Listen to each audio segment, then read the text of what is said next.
Всем привет! Добро пожаловать на канал! Сегодня я буду шить летний сарафан для дочки. Шить такой сарафан довольно-таки легко и просто. Для этого мне не нужна будет бумажная выкройка. И также сарафан я буду шить на швейной машине. Все детали сарафана буду выкраивать сразу на ткани. И сейчас расскажу, как я это буду делать. Для пошива сарафана у меня есть небольшой отрез ткани. Это стопроцентный хлопок, который у меня остался после того, как я шила также детское платье. Для начала мне необходимо снять такие мерки. Это обхват груди и длина сарафана. Длину сарафана я измерила от подмышек до колена. Получается деталь лифа сарафана вместе с нижней частью, вместе с юбкой. Это у меня будет длина изделия. Затем уже, когда я сошью лиф и юбку, я примерю на ребенка и тогда уже определюсь с длиной бретелей. Теперь складываю ткань пополам и буду выкраивать деталь лифа. Ширина лифа у меня будет 11 сантиметров, это уже вместе с припусками. И длина, я взяла обхват груди, добавила к обхвату 5 сантиметров на свободу. И выкраиваю две вот таких одинаковых детали. Две детали лифа. Одна будет внешняя часть сарафана. И вторая такая же деталь, это будет внутренняя часть, деталь подклада, так как сарафан я буду шить на швейной машине. И дальше я расскажу, что я буду делать. Теперь также складываю ткань вдвое, лицевой стороной вовнутрь. И буду выкраивать нижнюю часть сарафана, деталь юбки. Ширину юбки я сделаю по всей ширине ткани. Длина юбки у меня получается 50 сантиметров. Это вместе уже с подгибом внизу. Поэтому по сгибу откладываю 50 сантиметров и вырезаю.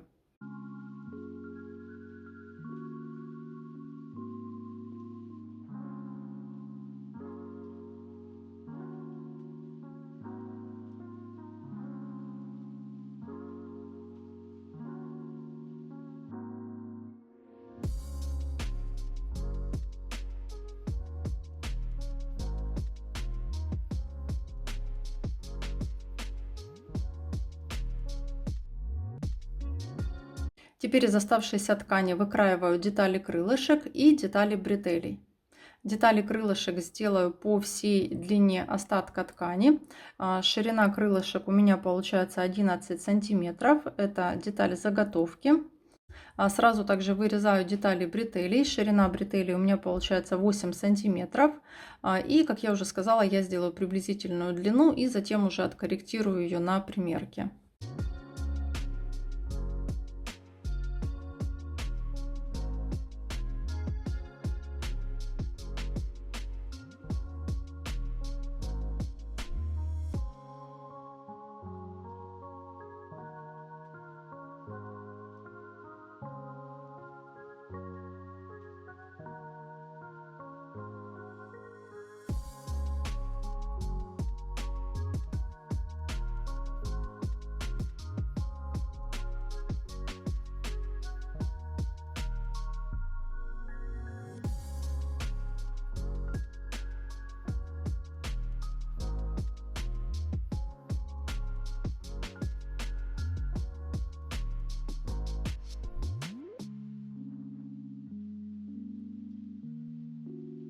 Я уже подготовила все детали сарафана.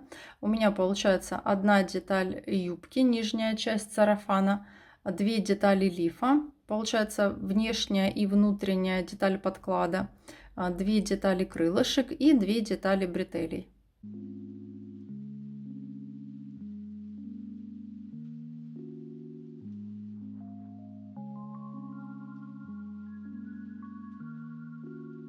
Теперь складываю две детали лифа пополам, лицевой стороной вовнутрь и стачиваю на швейной машине. Стачиваю в кольцо одну и вторую деталь.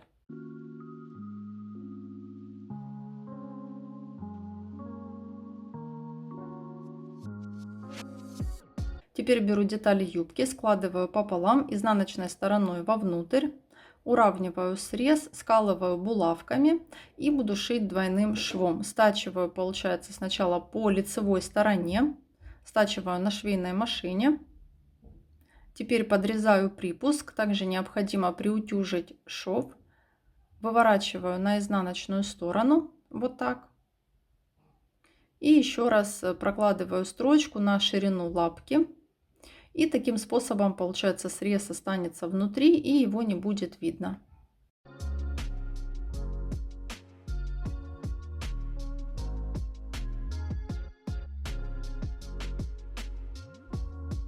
Вот так у меня получилось. Также необходимо приутюжить тоже шов и заутюжить припуск на одну сторону.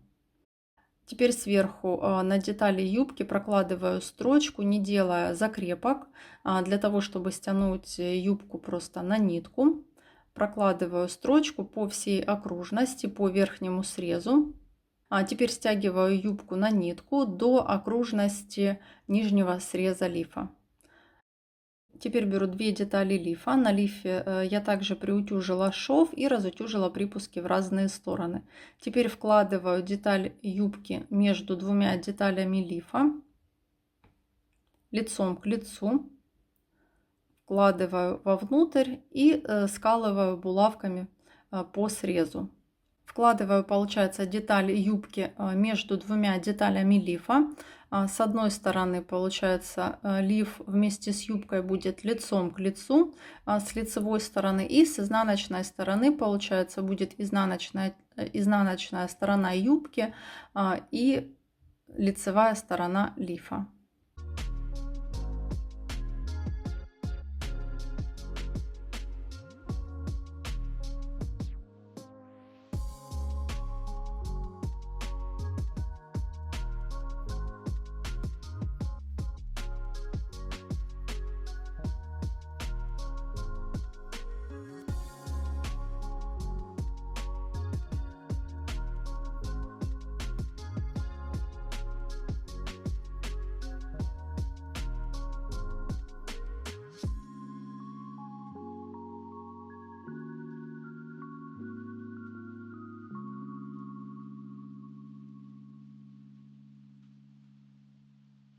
И вот так я уже сколола лиф вместе с юбкой. Я также поставила предварительно отметки на лифе и на юбке, разделила их на 4 части, сколола по отметкам и теперь притачиваю на швейной машине лиф к юбке. Шов на сарафане я сделаю сбоку, поэтому сколола сначала шов, соединила шов на юбке вместе со швом на лифе и затем также сколола по остальным отметкам. Вот так у меня получилось. Теперь подрезаю немного припуск и приутюжу шов.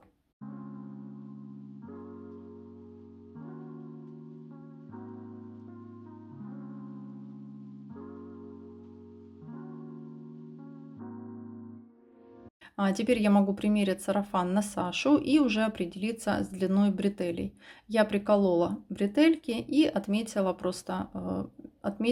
то расстояние, ту длину бретели, которая мне нужна. Теперь мне необходимо подготовить 2 детали крылышек. Беру одну деталь, складываю лицевой стороной вовнутрь, скалываю вдоль коротких срезов с одной и с другой стороны и стачиваю на швейной машине. Затем выворачиваю на лицевую сторону и прокладываю строчку без закрепок вдоль длинного среза, для того, чтобы стянуть затем крылышки на нитку. Таким же способом делаю тоже второе крылышко.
Теперь беру две детали бретель, отмечаю на бретелях с одной и с другой стороны по 2 сантиметра, откладываю с одной стороны 2 сантиметра и с другой. Вот это расстояние от одной отметки к другой, к этому расстоянию я буду притачивать детали крылышек. Сверху лицом к лицу к бретели прикладываю деталь крылышек, скалываю от одной отметки к другой булавками. Вот так получается, у меня крылышки будут внутри. Заворачиваю крылышки вовнутрь, скалываю булавками вдоль среза, также прикалываю крылышки внутри и стачиваю, получается, на швейной машине.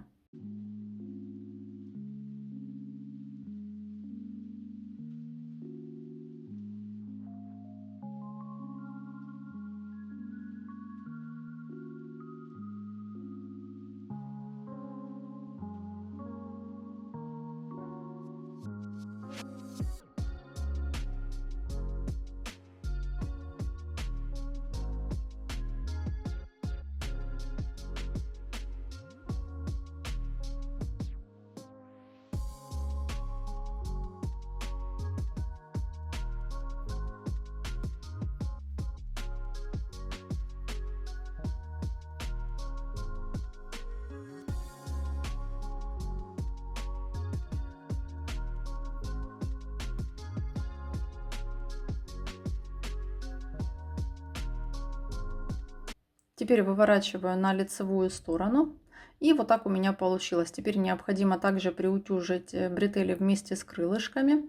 И таким же способом готовлю вторую бретель. Теперь беру две детали бретелей, прикалываю к лицевой стороне лифа. Только к лицевой, к внешней стороне прикалываю булавками и приметаю. К намеченному месту я отложила от сгиба, получается, от шва по 7 сантиметров с одной и с другой стороны. Прикалываю бретели и притачиваю на швейной машине. Получается, притачиваю бретели к передней стороне и к детали спинки. Теперь мне осталось только сшить верхний срез лифа. Буду сшивать вот таким способом. Скалываю сначала по боковому шву, скалываю булавкой, затем выворачиваю на изнаночную сторону. Получается, еще раз, получается, совмещаю шов, складываю лицом к лицу, скалываю булавкой. И вот так вот потихоньку выворачивая на изнаночную сторону, лицом к лицу складываю две детали лифа, переднюю лицевую часть и деталь изнаночной, получается, части лифа, складываю лицом к лицу и стачиваю на швейной машине. И таким способом лицом к лицу, получается, совмещаю две детали и стачиваю на швейной машине до того момента, пока не останется небольшое отверстие, через которое я затем буду выворачивать деталь лифа и затем просто зашью это отверстие на швейной машине.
Вот так постепенно складываю лицом к лицу лиф с изнанки, стачиваю на швейной машине.